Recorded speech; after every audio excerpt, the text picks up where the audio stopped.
According to my good friend Ulysses, it all starts with the beans.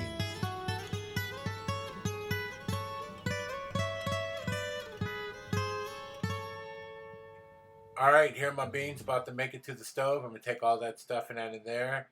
They soaked overnight. That's fresh, clean water, and they're going on the stove. Remember, don't add salt to them. I'll tell you why later. There you go. Oh, what's up, condiment packet? See, you're making your triumphant return. All right, this is them done. You pull all that stuff out of it, all the onions and peppers and bay leaves, and you're ready to go. What up? What up? This is Double D in the place to be. We're going on another cooking journey. Well, today I'm gonna have a burrito. I'm gonna make some burritos. But I'm trying to be good, so I'm gonna make some veggie burritos. So I've been experimenting with making a sauce and marinating vegetables and roasting them in the oven. So I'm gonna do that. And I made some black beans earlier. So I'm gonna refry those black beans, mix those veggies, a little cojito cheese in it, and should have a pretty nice burrito. All right, stay tuned. One love, man.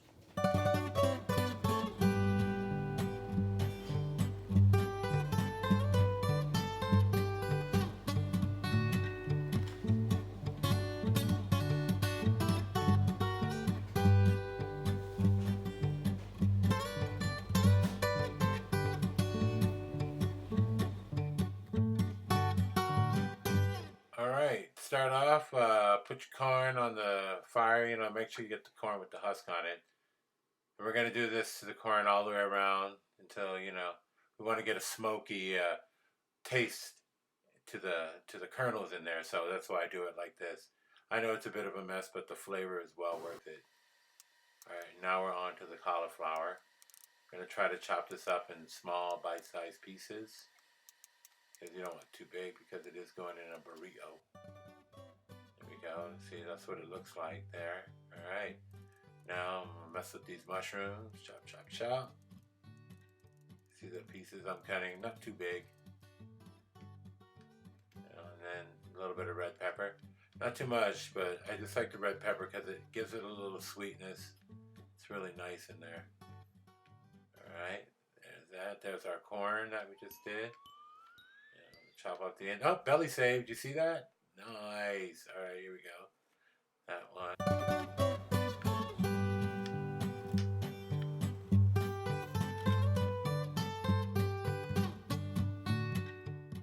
Okay, now for the marinade. I'm going to chop the heck out of these Chipotle chili peppers.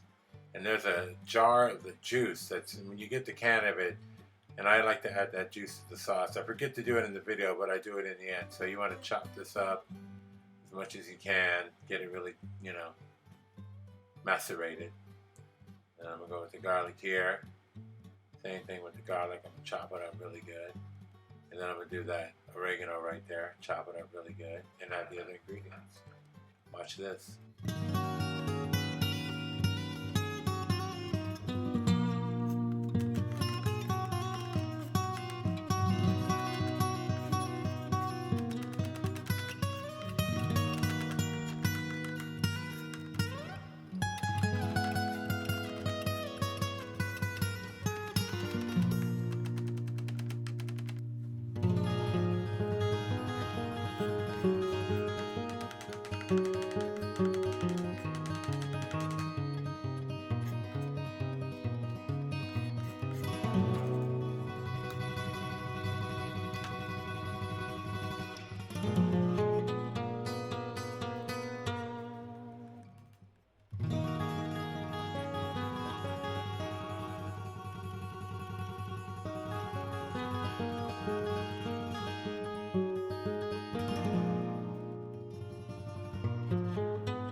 All right, so after you add the oil, the vinegar, the cumin, the chipotle, the garlic, the oregano to the sauce, and you're gonna mix it up, and the lemon juice, and that's gonna be our marinade right there for the vegetables.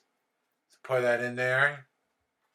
Yeah, especially get them all that. That's all good stuff. We need all that. All right, now we're just gonna mix this up. Trying to get every piece all coated. All right, we're gonna let that sit for a bit, and then this is an oiled sheet pan. I'm gonna spread it all out on there, and then I'm gonna bake it at 375 for about 20 minutes, a half an hour, just until the broccoli's tender and ready to go.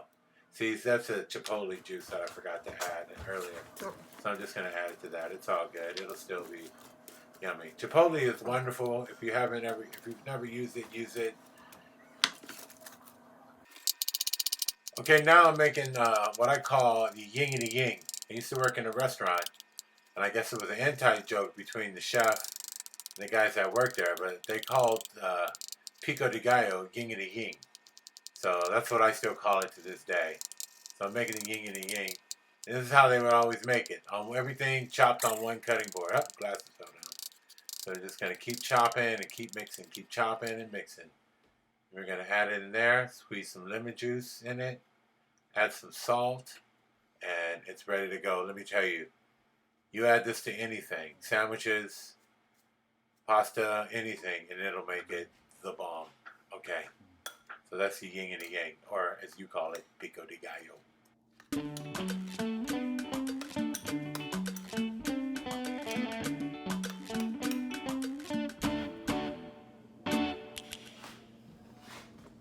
Okay, here you see my burrito filling.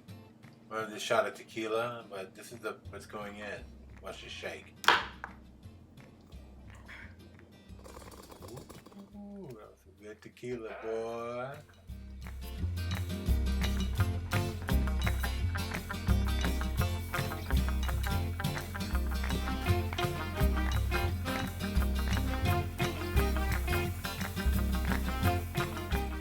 Okay, now it's time to make the refried beans.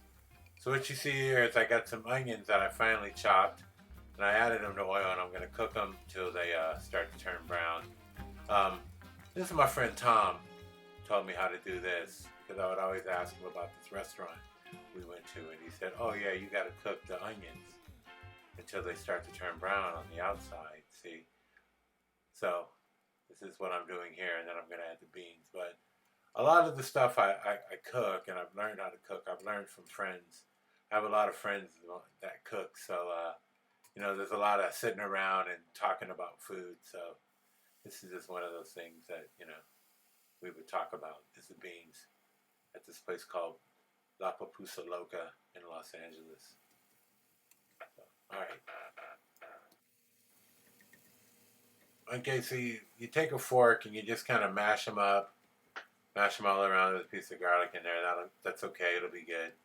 So yeah, we're just kind of breaking these beans up here, and we're cooking trying to cook a lot of the water out of it and make it into more of like a paste. So that's what we're doing here. Adding a little salt. Now is when you add the salt, because if you add salt too early with beans, it makes the skin hard, and you'll be pulling them out of your teeth all day. The bean skin. So always add the salt to beans right before you're about to eat them. All right, that's my tip for the day.